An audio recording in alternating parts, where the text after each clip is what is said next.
Muito bem, irmãos. Nós chegamos a Apocalipse capítulo 12, exatamente a segunda metade do livro. Nós já vimos 3 sessões até o capítulo 11, e aqui se inicia a quarta sessão, mas os comentaristas destacam isso, que a partir do 12 se descreve muito mais o cenário,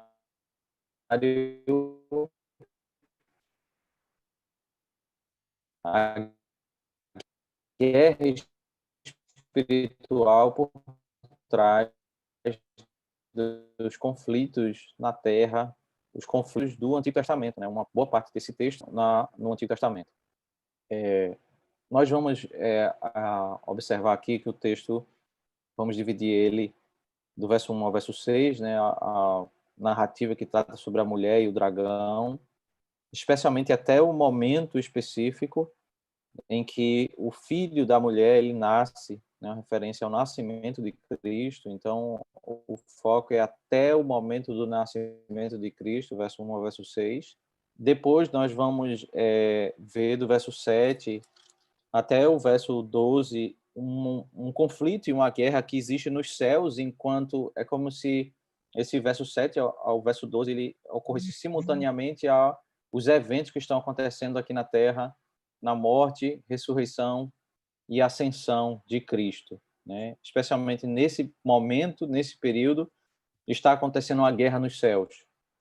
E aí, o verso 13 até o verso 18, a parte final do capítulo, destaca as implicações da morte de Cristo, né? O que ocorre entre primeira vinda e segunda vinda, né? Então, já nessa introdução, quando nós olhamos para a divisão do texto, nós percebemos aquilo que temos falado, né? Já faz algumas semanas em que nós participamos do último estudo, mas uma das coisas que nós temos constantemente repetido é que as sessões do Apocalipse, eles tratam do período entre primeira e segunda vinda, né? Então, cada sessão se inicia, que nós temos capítulo 12, 13 e 14, que é essa sessão, se o capítulo 11 terminou, né, com o período a volta de Cristo, a consumação de todas as coisas, o capítulo 12 ele volta agora a trazer mais detalhes sobre esse período entre primeira e segunda vinda, né? Então, olhando diretamente para o texto, verso 1 ao verso 6, nós vemos os 6 primeiros versos tratando sobre uma mulher e o dragão, né? Aqui o texto ele tem como pano de fundo o episódio lá de Gênesis, capítulo 3, né? Também vamos ver que tem como pano de fundo algumas informações de Gênesis, capítulo 37, né? Do sonho de José. O texto diz, verso 1 e verso 2, viu-se grande sinal no céu, uma mulher vestida do sol, com uma lua debaixo dos pés e uma coroa de 12 estrelas na cabeça. A mulher estava grávida e gritava com dores de parto, sofrendo tormentos para dar à luz. Sempre que nós nos deparamos com essas figuras, essas imagens no livro do Apocalipse, né, ela também uma coisa que nós temos constantemente repetido é que se torna muito difícil para nós se nós partirmos do ponto que essas figuras elas são como enigmas indecifráveis e nós partimos dos nossos próprios pressupostos para tentar entender essas imagens. Mas se nós entendermos que Apocalipse ele foi escrito para ser entendido, né? Ele foi revelado pelo Senhor e depois escrito porque os seus leitores, os seus ouvintes, eles iriam entender, nós iremos perceber que essas figuras, essas imagens, elas já estão na Escritura, no Antigo Testamento, elas já estão reveladas, de modo que o sinal de uma mulher vestida do sol, lua e estrelas, e especialmente 12 estrelas, é exatamente o que aconteceu lá em Gênesis capítulo 37, né? Se você lembrar, você vai ver que José ele teve um sonho, e naquele sonho ele disse aos irmãos que ele via o sol e a lua e 11 estrelas se prostrando diante dele. Ou seja, as 12 estrelas eram as 12 tribos, né? Ele viu aquele cenário de sol e lua, o pai e a mãe, né? Os símbolos ali são explicados em Gênesis, e as 12 estrelas. Então, essa mulher, ela vai ficar mais clara ao longo da narrativa que ela é a figura da igreja. Então, não é apenas um texto mas Apocalipse representa a igreja como uma mulher, né? Ela vai chamar dela da noiva e vai chamar de também o reino de Satanás como de uma prostituta, né? Então ele lida com essas duas mulheres, né? O povo do Senhor é uma noiva íntegra e o reino de Satanás é como uma prostituta, né? Cheio de ilusões, são figuras do livro do Apocalipse. Mas essa mulher, você já tem a informação de que representa a igreja, porque ela tem os elementos da igreja, ela está como que vestida dos elementos da igreja. O sol, a lua, e debaixo dos pés uma coroa com 12 estrelas na cabeça, né? Os elementos que apontam exatamente para a igreja, né? A descendência santa, né? A ideia da coroa, né, de 12 estrelas representa a glória que é como se a mulher vestida de um modo glorioso, nessa figura mostra como a igreja é gloriosa, ainda que o mundo a repudie, a rejeite, mas de acordo com o padrão de Deus, a igreja é gloriosa. E a mulher estava grávida, gritava com dores de parto, sofrendo tormentos para dar à luz, né? Ela também traz aqui o evento de Gênesis 3, quando, por causa do pecado de Eva, né, as mulheres, elas vão, em cada parto, elas vão sofrer para ter a dor de parto, né? Mas essa mulher, à luz do verso 5 e diante, né, vai ficar muito claro que essa gravidez dessa mulher é o nascimento de Cristo, né? Essa criança que vai chegar e que o dragão ele quer destruir essa criança. Então, é um parto singular, é um evento singular na história em que é a chegada de Cristo. E o que acontece é que essa mulher, até que o menino, o Senhor Jesus, chegue no meio do seu povo, no meio da igreja, essa mulher ela vai sofrer, essa igreja vai sofrer até o nascimento do menino, né?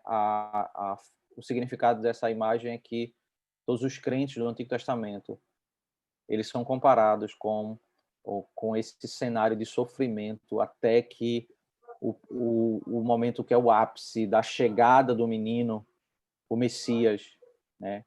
Ele venha para trazer esse alívio. Eles são salvos no Antigo Testamento pela fé no Messias que virá, mas eles ainda vivem debaixo de um jugo da lei cerimonial. E essa mulher, ao trazer o menino, dar à luz, ela traz alívio a todos os crentes da antiga aliança, né? Todos aqueles que viveram na expectativa desse nascimento. É como dores de parto esperando o nascimento desse menino, né? O texto está apontando para o evento do nascimento de Cristo, né? O primeiro momento aí dessa estrutura de primeira vinda até segunda vinda, né? E aí o que diz o verso 3 e verso 4, né? A fúria do dragão contra o menino. Viu-se também outro sinal no céu, e eis um dragão grande, vermelho, com 7 cabeças e 10 chifres, e nas cabeças 7 diademas. Essas figuras, elas não são novas na Escritura.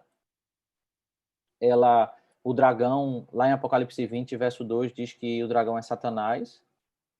As 7 cabeças são 7 reinos usados por Satanás. Nós temos uma referência disso em Apocalipse 17, verso 9. E os 10 chifres é uma linguagem própria de Daniel. Daniel usa chifre como a ideia de poder e por vezes, de reis poderosos, destrutivos. A imagem toda, essa linguagem é muito comum no livro de Daniel, dizendo que o dragão ele tem poder para fazer o mal. Ele se autoproclama vitorioso, né? Essa ideia dos diademas, que são como coroas, né? 7 diademas, ele tem 7 cabeças, e essa ideia de plenitude, né? Dele dominar os reinos desse mundo, os reis desse mundo, e conduzir os governantes e se proclamar como vitorioso, como aquele que é o vencedor. Ele arroga para si os atributos que é do Senhor. O Senhor é o vencedor, é o vitorioso. A sua cauda arrastou a terça parte das estrelas do céu, as quais lançou para a terra. E o dragão se deteve diante da mulher que estava para dar à luz, a fim de devorar o filho dela quando nascesse. Quem é esse dragão, esse Satanás? É aquele que arrastou boa parte dos anjos, né? Boa parte daqueles que essa informação vai ficar muito mais clara do verso 7 ao verso 9, quando vai como que explicar o símbolo, né? Falando que Satanás tem anjos que seguem ele. Esses anjos também se rebelaram contra o Senhor, né? Eles se rebelaram contra o Senhor, seguiram Satanás como um líder deles, e Satanás trouxe para a terra. E perceba, o dragão está diante da mulher. O ensino aqui é que Satanás estava planejando matar a Cristo nos dias do seu nascimento. Ele não queria a vitória do Messias, ele queria devorar, né? Não apenas, os comentaristas destacam isso, não apenas no evento do nascimento, mas nós podemos entender que o que nós temos aqui é um resumo sobre toda a tentativa na história do Antigo Testamento em que Satanás tenta destruir a descendência para não chegar a esse evento, que não se consumasse o evento do nascimento de Cristo. Quando a descendência de Satanás se levanta contra a descendência do Messias, em vários episódios da história, Saul quer matar a Davi, os reis do Reino do Norte querem lutar contra o Reino do Sul, os descendentes de Davi, as guerras de outras nações, dos filisteus, dos moabitas, amonitas, todos que se levantam contra o povo de Israel, o Egito, a Babilônia. Existe um movimento por trás desses projetos terrenos. A Escritura está nos ensinando que por trás desses reis havia uma força maligna. E o grande propósito de Satanás era destruir a descendência de Davi para que não ocorresse o nascimento de Cristo. Todo o Antigo Testamento ele trabalhou para que não chegasse nesse momento. E o que acontece em Mateus capítulo 2, nos dias do nascimento do Senhor? Herodes recebe os magos, a informação que iria ter o nascimento, e ele determina uma matança de crianças de 2 anos abaixo, porque Satanás está usando Herodes para tentar matar o Messias. Então, o que Apocalipse 12 está fazendo aqui, nesses versos 3 e 4, ele está explicando que aquela narrativa de Mateus 2, ela deve ser entendida sobre esse prisma, não como um interesse apenas pessoal do rei Herodes, mas Satanás levantando os reinos desse mundo para, de fato, acabar com o Messias, destruir o Messias. Esse foi o grande intento da sua vida, acabar com o Messias, né? Todos os conflitos que aconteceram, de fato, o que aconteceu em Mateus 2 é uma repetição que, em muitos sentidos, do que aconteceu em Êxodo, né? O que Faraó quis destruir Moisés, aquele que representava o Messias, né? Vários episódios desses momentos, a boa parte do povo de Deus, né, é morto, ainda que a descendência do Messias é preservada, o Messias não é destruído, mas boa parte, porque Satanás age com poder para destruir, né, a igreja, os servos de Deus, né? Então, o texto dialoga certamente com o texto de Gênesis, capítulo 3, verso 15, a inimizade entre as duas descendências, o ódio e a fúria desse dragão que em frente, diante da mulher, para destruir o Messias quando ele nascesse, né? O verso 5 e o verso 6, ainda nessa narrativa sobre a mulher e o nascimento do menino, o verso 5 diz: ele deu à luz um filho que há de governar todas as nações com cetro de ferro, e o filho da mulher foi arrebatado para junto de Deus e do seu trono. É uma narrativa muito rápida que descreve do nascimento até a ascensão.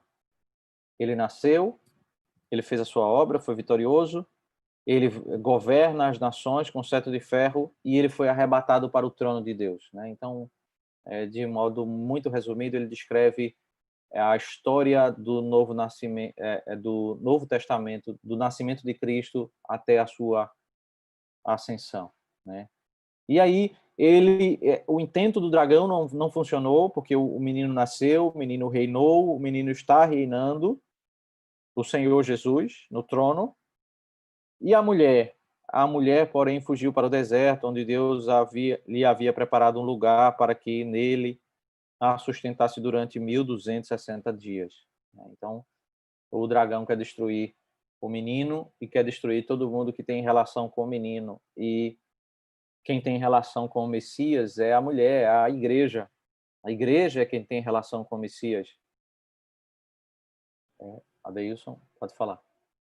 Ô, pastor, retomando o que a gente já tinha estava começando, fica mais claro para nós, né, que temos essa visão mais amilenista, que esses 1260 dias é esse tempo que a igreja peregrina na Terra até a volta do Messias. Né? A estrutura do relato aqui, até o versículo 5, ele resume o plano da redenção. E aqui no versículo 6 ele começa a retomar essa peregrinação da igreja. Então, o verso 5 resume do nascimento até a ascensão de Cristo. E aí o verso 6 é da ascensão até a segunda vinda. Só que Cristo subiu aos céus. E a igreja está onde? A igreja está na terra. Só que veja a figura que é apresentada. A terra é como um deserto. E o período entre a primeira e a segunda vinda é um período de 1260 dias. Veja que figura interessante, né? A relação que está sendo feita aqui é com o Egito, a libertação do Egito. Então, o tempo no Egito até o evento da libertação, lembra lá que o evento final da libertação do Egito é a Páscoa, o Cordeiro Pascal sendo morto. Então, isso tem paralelo com a morte de Cristo. Cristo morreu. Depois do Egito, o povo de Israel vai caminhar no deserto, certo? E o povo de Deus, no Novo Testamento, nós vivemos aqui neste mundo e depois nós vamos entrar na terra, na Nova Jerusalém. Então, o período de Israel no deserto equivale à peregrinação da igreja entre a primeira e a segunda vinda. Nós somos protegidos por Deus? Somos protegidos. O texto diz que a mulher foge para o deserto, onde Deus lhe havia preparado um lugar. Então, é o lugar onde Deus nos protege. Mas não é a nossa casa.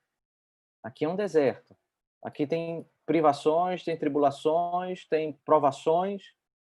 Nós não chegamos ainda na terra. Ele está usando a linguagem do evento do Êxodo, as etapas dessa libertação. O Cordeiro Pascal foi morto, imolado, a ira de Deus passou por cima, eles estão perdoados, mas eles ainda não entram imediatamente na terra, eles vão passar por um período no deserto. Então, isso acontece com a igreja. Nós passamos por esse período entre a primeira e segunda vinda, que o texto descreve 1260 dias, em outros momentos descreve um tempo, 2 tempos e metade de um tempo, né? O 3 anos e meio, é uma referência à metade da semana de Daniel, lá de Daniel capítulo 9, né? Que ficou, lá em Daniel, ficou faltando a metade de uma semana a ser descrita.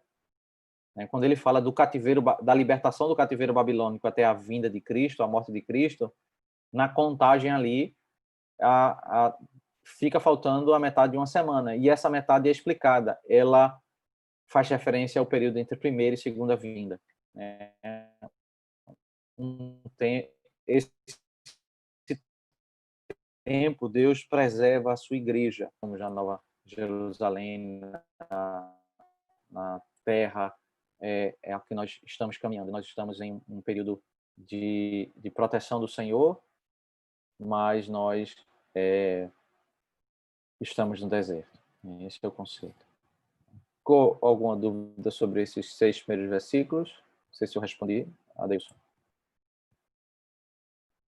Tranquilo, pastor. Tranquilo. Pronto. Então, como eu falei anteriormente, o verso 7 ao verso 12, ele descreve a guerra no céu, né? Uma luta no céu. Por que ocorre essa luta, né? Esse é o ponto para nós entendermos. O verso 7 diz: então estourou a guerra no céu, Miguel e seus anjos lutaram contra o dragão. Também o dragão e os seus anjos lutaram. Perceba aquilo que foi dito, né, sobre o diabo arrastar a terça parte das estrelas, porque o texto descreve Miguel e os seus anjos e o dragão e os seus anjos. Então, não apenas existe os anjos que permaneceram fiéis ao Senhor, mas anjos que se rebelaram e seguiram Satanás, né? E a guerra no céu ocorre nesse contexto, né? A guerra entre anjos, luta entre anjos, mas não conseguiram sair vitoriosos e não havia mais lugar para eles no céu. Mesmo depois da rebelião de Satanás, né, quando ele pecou contra o Senhor, ele continuou frequentando a presença de Deus, porque lá em Jó diz que Satanás ia juntamente com os outros filhos de Deus para a presença de Deus, e ele dialoga com o Senhor, fazendo algumas acusações contra Jó, né, levantando, né, queixas que talvez ele não fosse fiel ao Senhor se ele tivesse passando, não tivesse uma vida tão boa, né, como ele estava tendo. Então ele tem acesso, mas aqui Miguel e os anjos lutam contra o dragão, e essa luta ela vai ser explicada mais adiante, né? Mas o ponto é que essa luta ocorre por causa da vitória do Messias. Quando o Messias ele nasceu, ele veio, realizou a sua obra e ascendeu aos céus, então isso ocorre a luta nos céus. Então, durante todo o Antigo Testamento, o diabo e os anjos tiveram acesso ao trono celestial, a dialogar com Deus, mas nesse evento da cruz de Cristo eles são expulsos, né? Por que eles são expulsos? O verso 8 diz que define a derrota deles, não havia lugar para eles no céu. E aí o verso 9 diz: e foi expulso o grande dragão, a antiga serpente, que se chama Diabo e Satanás, o sedutor de todo mundo. Ele foi atirado para a terra, e com ele os seus anjos, né? Ainda não traz a explicação, mas define que o objetivo de Miguel e os anjos e o que eles queriam era expulsar eles, era negar esse acesso ao trono de Deus. Eles foram expulsos, eles que são sedutores, ele é o sedutor do mundo, né, como uma ordem de despejo que é dada a ele, né, eles são expulsos. Adeilson, quer perguntar? Oi, pastor, sou eu. Certo. No caso, quando o episódio, né, da ressurreição, aí Satanás perde o cargo de, digamos, promotor, né, de acusador. Né, ele não tem mais o poder de acusar diante de Deus, né, nossos pecados. Isso também tem relação com tirar também o direito que ele tem de enganar todas as nações, de enganar as nações. Me parece, à luz de outros textos, que vai ficar mais claro em Apocalipse 20, né, que são duas coisas distintas, mas que ocorrem simultaneamente. Apocalipse 12 está tratando sobre esse ato, de fato, aí que você falou, de ele perde o direito de chegar na sala do trono e fazer acusações. Já Apocalipse 20 vai descrever que, nesse período, ele tem o seu ato de engano às nações limitado, né? É quando Deus vai começar a fazer uma grande colheita das nações, né? Lembra que Apocalipse ele vai tratando dessas sessões e ele vai dando ênfases particulares, né? Então, o capítulo 12 ele tem essa ênfase do que acontece no evento da morte de Cristo, qual é a perda de privilégio que Satanás tem e como é que se explica esse período, né, pós-morte de Cristo, qual é o objetivo dele, qual é o propósito dele, né, como a igreja tem que lidar com essa ação maligna, né? O verso 10... Sim, pode falar. Pastor, ainda nesse ponto aí, essa perda de autonomia, né, de Satanás, que ele estava no céu como...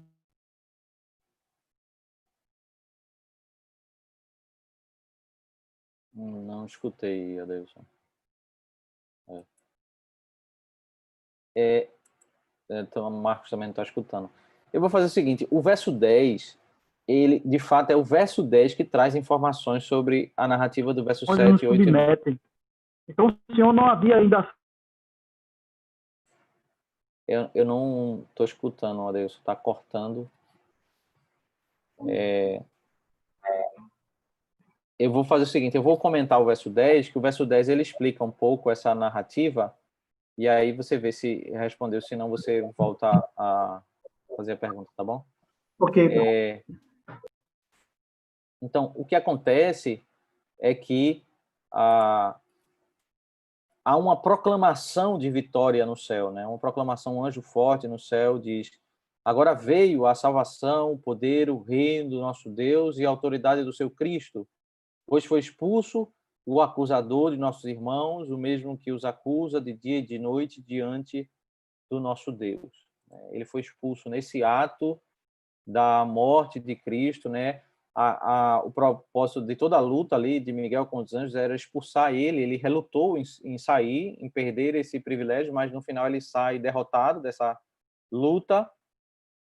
Mas o que acontece é que a Escritura ela apresenta essa história da redenção como uma batalha jurídica, né? É como se o trono de Deus, nós temos ali o grande juiz, e todas as pessoas são pecadoras, ninguém é perfeito diante de Deus. E o povo de Deus, ainda que o adorava e o buscava no Antigo Testamento, eles ainda não tinham, de fato,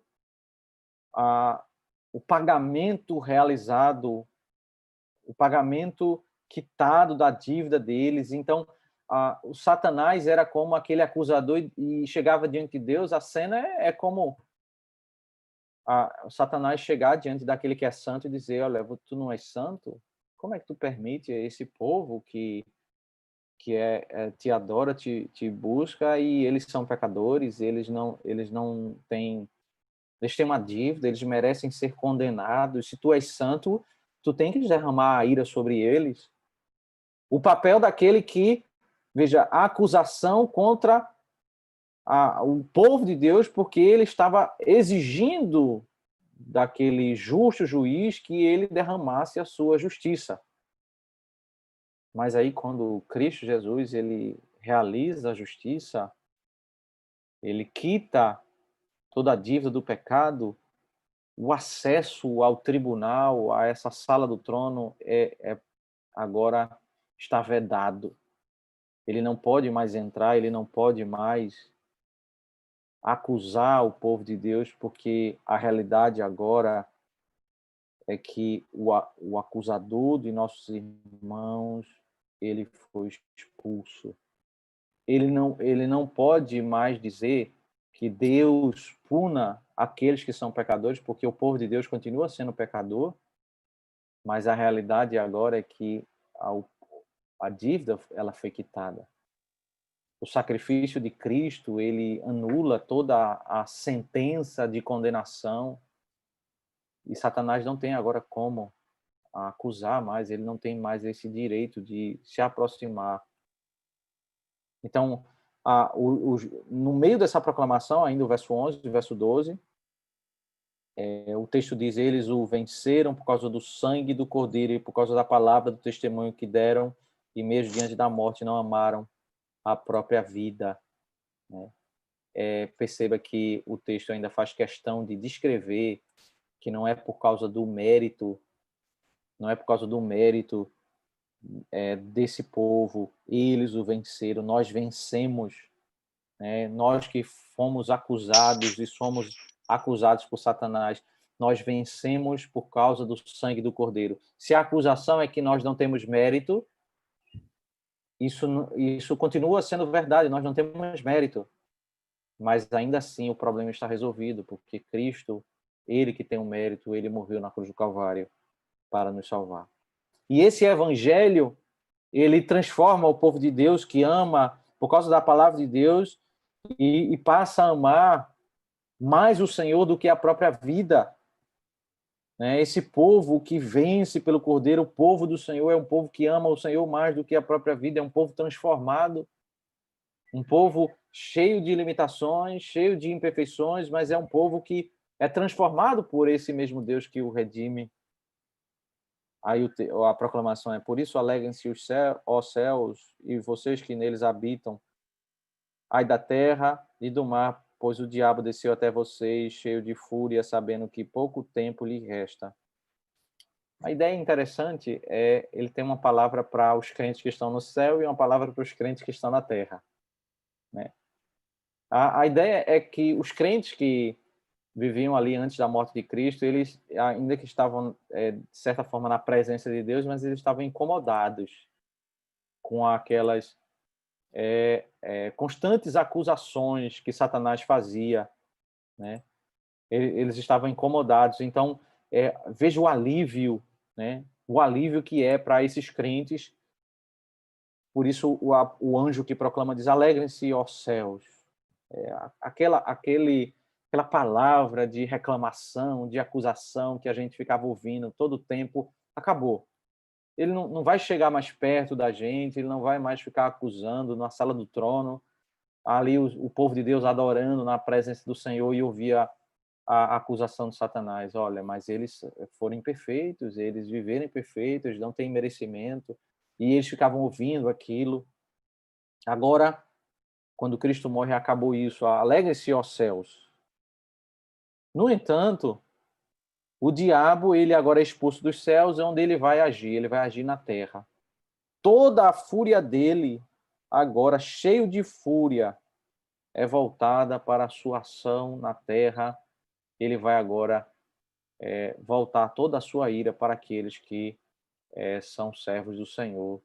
Aqueles que ele não conseguir destruir o Senhor, ele vai tentar destruir o seu povo. Ele não pode mais agir nos céus, ele vai agir na terra, perseguindo a igreja do Senhor. Então, a terceira parte, verso 13 ao verso 17, descreve isso. O que acontece?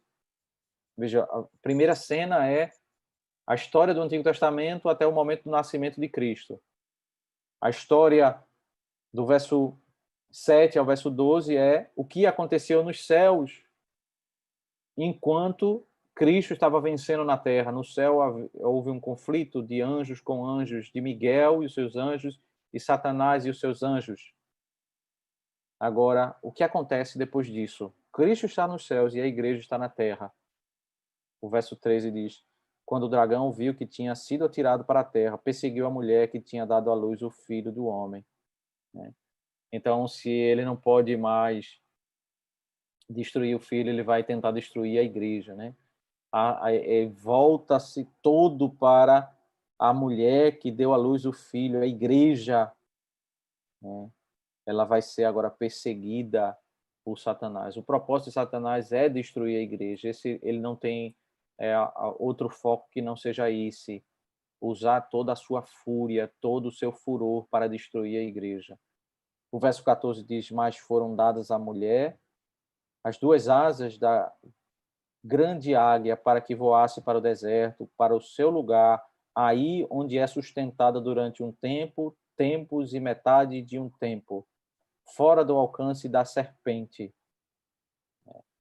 A figura é a mesma figura que já foi apresentada. A igreja, nesse tempo de 1260 dias, ou um tempo, tempos e metade de um tempo, é a descrição do período entre primeira e segunda vinda.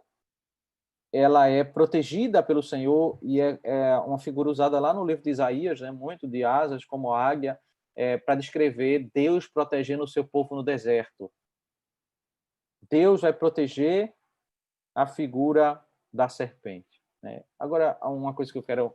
Pequenos detalhes, né, que às vezes são importantes. Eu queria perguntar para vocês, por que às vezes ele chama Satanás de dragão e às vezes chama de serpente? O que vocês acham?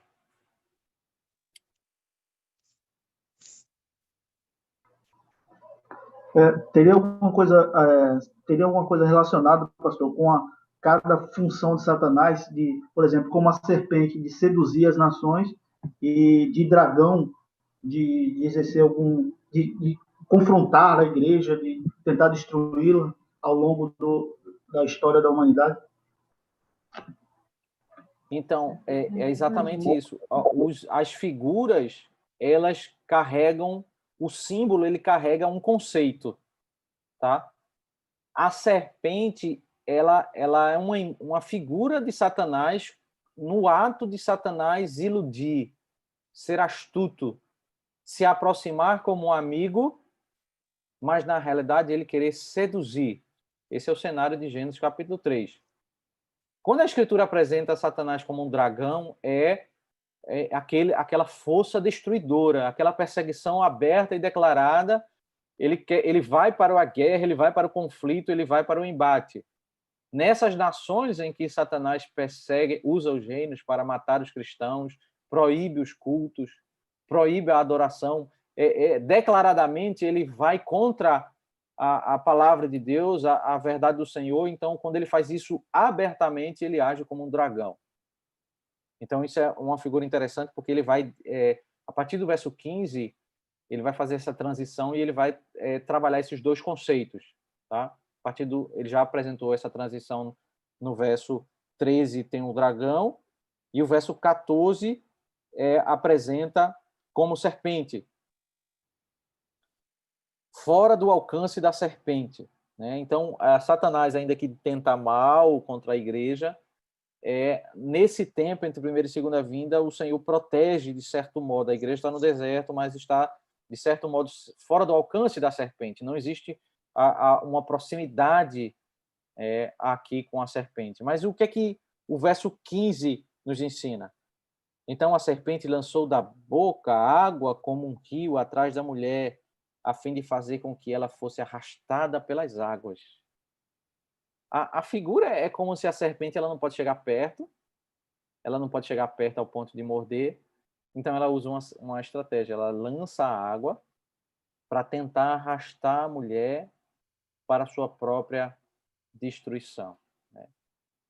Por isso que é importante entender essa figura de Gênesis capítulo 3, para entender que o ato de Satanás aqui em arrastar a igreja, em seduzir a igreja, jogando esse rio para atrair a igreja, arrastando ela, por meio dos seus argumentos maliciosos.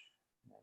Tentar convencer a igreja por meio de usando uma perversidade encoberta. Lembra lá Gênesis 3? Né? Deus sabe que se você comer, você vai ter entendimento, você vai ter sabedoria. Né? A serpente se apresenta como aquela que é amiga da mulher. Né? Não há um confronto declarado, mas um confronto encoberto. A sedução é por meio de argumentos que parecem palavras de bondade, palavras de amor, mas na realidade o que está por trás é um intento para destruir a mulher, para destruir o homem, para destruir o ser humano. Né? Lança-se esse rio, mas o verso 16 diz: a terra, porém, socorreu a mulher, abriu a sua boca e engoliu o rio que o dragão tinha lançado de sua boca. Né? Interessante que ele, na mesma descrição, ele termina no verso 16 voltando para a figura do dragão, né? Porque o lançar o rio pela serpente era apenas aquilo que aparentava ser bondade, né? Era malicioso, mas o que está por trás é o dragão, é aquele que quer matar, é aquele que quer destruir com ideias enganosas, com ideias destruidoras, mas Deus protege. É como se Deus abrisse a terra e a água fosse embora, porque Deus não deixa a sua igreja, né, cair num falso ensino, num falso engano de Satanás. Né? Existem dois modos de Satanás lutar contra a igreja. O primeiro modo é o modo sedutor, verso 15 e verso 16. Ele lança argumentos para tentar conquistar o coração do povo de Deus com ideias tão perversas, né? Ideias que parecem bonitas, parecem ideias de liberdade, ideias de verdade, mas são ideias de perversidade quando nós nos afastamos da palavra de Deus. Mas quando Satanás não consegue agir como serpente, aí ela parte para o segundo modo dele é agir como dragão, né? Com toda a sua fúria. O verso 17 e 18 diz: o dragão ficou irado com a mulher e foi travar guerra com o restante da descendência dela, ou seja, com os que guardam os mandamentos de Deus e têm o testemunho de Jesus, né? Por que ele ficou irado? Porque o rio que ele lançou era para fazer as pessoas pecarem contra Deus. Como ele não conseguiu, por meio dos argumentos, ele fica irado com quem guarda os mandamentos. A ira do diabo, a fúria dele é com aqueles que obedecem à verdade de Deus, que querem viver piedosamente. Ele tenta, de uma forma, seduzir. Ao não conseguir, ele se volta para a guerra. Aqui não tem mais serpente, aqui não tem mais malícia, aqui é luta declarada. Destruir a descendência, destruir os que guardam os mandamentos de Deus e o testemunho de Jesus. Se pelo rio que é lançado, malicioso, os argumentos, as ideologias não conseguem apartar o povo de Deus, então ele parte para a guerra declarada, destruir. E essa é a figura de Satanás. O dragão se pôs em pé sobre a areia do mar. É uma linguagem muito semelhante a ele se colocando em pé diante da mulher para matar o filho da mulher no seu nascimento, o Messias. Agora ele está em pé diante da areia do mar, né? Ele quer matar o povo do Senhor. Ele está em pé para perseguir o povo do Senhor, aqueles que seguem o Senhor, né? Ao mesmo evento de Mateus capítulo 2, ele tem uma aplicação. Se Satanás levantou Herodes para matar todas as crianças ali, para tentar matar o Messias, ele não conseguiu. Agora Satanás está tentando matar todo o povo do Senhor, destruir o povo do Senhor, né? E ele vai levantar governantes para perseguir a igreja, né? Assim como aconteceu em Mateus 2, vai acontecer até a volta de Cristo, o intento de Satanás de tentar, né, pelejar contra o povo do Senhor para destruir a igreja do Senhor. O que nós podemos extrair, né, concluir a partir desses versículos, dessas verdades expostas, né? Algumas conclusões aqui nós podemos tirar é que, em primeiro lugar, a história do Antigo Testamento, à luz do que nós vimos no verso 1 ao 6, a história do Antigo Testamento deve ser entendida à luz desse conflito. O que nós temos em Apocalipse 12 é descrevendo que as guerras contra o povo de Israel, contra a descendência, o reino de Davi e os seus descendentes, e todas essas guerras que foram contra o povo do Senhor, a luta entre Saul e Davi, reino do norte com o reino do sul. Por trás disso havia Satanás levantando reinos para destruir o povo do Senhor, para impedir o nascimento de Cristo. Ele não queria de forma alguma o nascimento de Cristo. De modo algum ele queria a chegada do Senhor para realizar o perdão de pecados. Ele queria continuar sendo o acusador, né, diante do tribunal do Senhor. Esse é o propósito de Satanás. Uma segunda conclusão que nós podemos extrair é que, olhando para o verso 7 ao verso 12, é que o evento da cruz, veja que coisa extraordinária, né? Nós entendemos isso, a obra de Cristo na cruz do Calvário é algo que traz implicações para a nossa paz. Não existe mais acusação, nós somos imperfeitos, nós somos falhos. Mas nem o direito de chegar perto de Deus, de ter acesso ao tribunal para dizer que nós somos pecadores, que nós somos falhos, nem isso Satanás ele tem mais direito. Em Cristo nós temos perdão, em Cristo nós podemos ter paz em nossos corações, porque o Senhor perdoou os nossos pecados. Nós podemos caminhar, buscar melhorar a cada vez que nós erramos, mas ainda quando erramos, nós não somos rejeitados pelo Senhor. O Senhor nos salvou, o Senhor trabalha em nossos corações, o Senhor nos orienta, nos consola, nos ajuda. Mas o acesso de Satanás ao trono, ele foi impedido. Festa nos céus, porque o acusador do povo do Senhor, da igreja, não pode mais trazer essa palavra, né, de acusação diante do trono. Por outro lado, o texto nos ensina aqui, fala sobre o ódio de Satanás, né? Onde nós estamos hoje como igreja? Nós estamos no deserto. Nós estamos entre esse período, entre primeira vinda e segunda vinda. Nós somos salvos, perdoados, o Senhor nos protege, mas o Senhor nos protege no deserto. Nós não estamos ainda na nossa casa. Esse tempo é um tempo de dificuldades, de privações, em que Satanás quer nos destruir e ele vai tentar nos destruir de duas formas, né? Primeiro, vai se levantar neste mundo cada vez mais, né? Isso é uma marca da ação satânica. Ideologias, conceitos, argumentos que são bem receptivos pelo mundo, né? Os reinos dessa terra, mas são exatamente o rio que sai da boca da serpente para tentar arrastar o povo de Deus e destruir as nossas famílias, as nossas igrejas, né, a tirar o nosso caminhar. Ele quer nos apartar de uma vida piedosa diante do Senhor, né? Ao não conseguir essa malícia, ele vai se levantar e ele vai, com fúria, ele vai usar governos, prefeitos, governadores, presidentes. Esse é o padrão de ação de Satanás. É isso que está sendo ensinado em Apocalipse 12. Governos dessa terra vão ser usados por Satanás para lutar contra a igreja. A igreja está no deserto.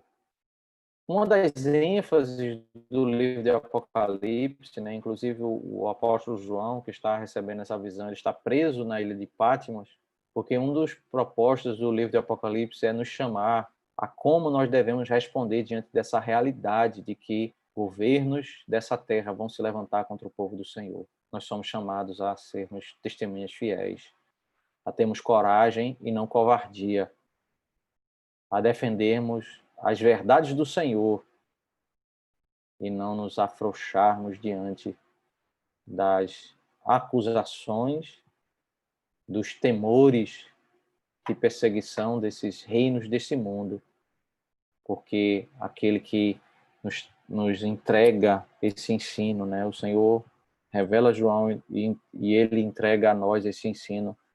Ele está preso porque ele foi fiel pregando a palavra de Deus. Ficou mudo para a gente. Está ouvindo agora? Está ouvindo, Marcos? Marcos está ouvindo. Você está ouvindo, Adeilson, agora?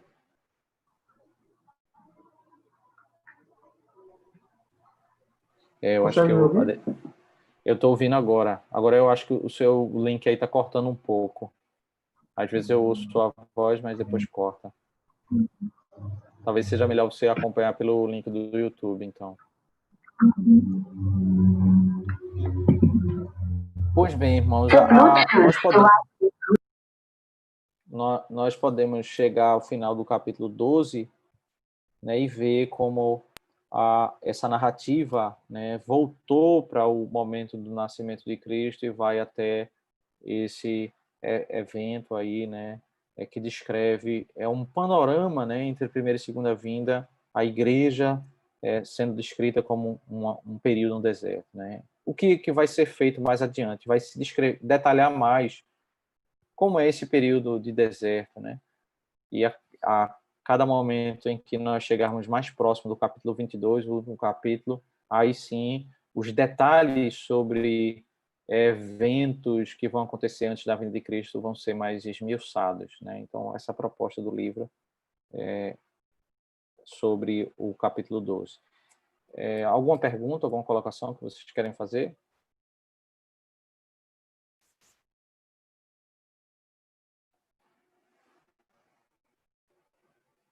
Tudo bem. Então, vamos orar. E aí, se vocês quiserem colocar mais alguma pergunta, vocês podem colocar lá no grupo do Estudo Bíblico, tá bom? Vamos orar ao Senhor. Obrigado, a Deus, pela tua santa palavra, por esse momento em que podemos meditar na glória, ó Deus, do teu santo nome, da tua vitória, dos teus decretos e da esperança que nós temos como teu povo, ó Deus, de que o Senhor nos protege, o Senhor nos guarda em meio aos desertos desta vida, e que nós temos a esperança de que o Senhor vai nos resgatar definitivamente para ti mesmo, Senhor. Pedimos que o Senhor nos fortaleça, ó Deus, com coragem, vigor, perseverança em meio a essa nossa caminhada aqui na terra, como teu povo, que não caiamos, ó Deus, aos falsos argumentos maliciosos do reino das trevas, mas que caminhamos firme, ó Deus, com coragem, ó Deus, diante deste mundo de trevas, para obedecermos a tua palavra, Senhor, para guardarmos os teus mandamentos, ó Deus, ainda que governos desta terra, Deus, lutem contra o teu povo, Senhor. Nos protege, nos guarda, renova o nosso ânimo, ó Deus, e nos mantém firmes nos teus caminhos, Senhor. Isso que nós te oramos e nós te pedimos em nome de Cristo. Amém. Deus abençoe, irmãos.